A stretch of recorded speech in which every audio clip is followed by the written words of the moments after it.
Inspector legal metrology, తర్వాత food safety officers, తర్వాత sanitary officers, తర్వాత ఆడిట్ సంబంధించిన ఆఫీసర్స్ అందరం వచ్చి కూడా ఈ లోపల తనిఖీ చేయడం జరిగింది.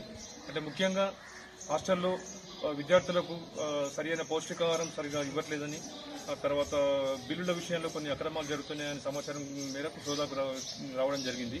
వచ్చి అందరు అధికారులతో కలిసి పరిశీలిస్తే లోపల రైస్ కానీ పప్పులు కానీ అన్ని నాసిరకంగా ఉండి పూర్తిగా వంటకు సరిగా ఉపయోగకరంగా లేని పరిస్థితులు ఉన్నాయి. మెనూ ప్రకారం కూడా వారు సరిగా భోజనం పెట్టడం లేదు. అలాగే వాష్రూమ్స్ అన్ని డోర్స్ లేకుండా, క్లీనింగ్ లేకుండా చాలా డర్టీగా ఉన్నాయి. అదే పరిసరాలు కూడా ఏం బాగా లేకుండే.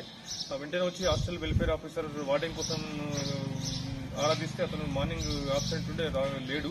తర్వాత విషయం తెలుసుకొని ఫోన్ స్విచ్ ఆఫ్ చేసుకోవడం జరిగింది. దాంతో వాళ్ళ పై అధికారులని మహబూబా నుంచి పిలిపించాము, విచారణ చేస్తున్నాము.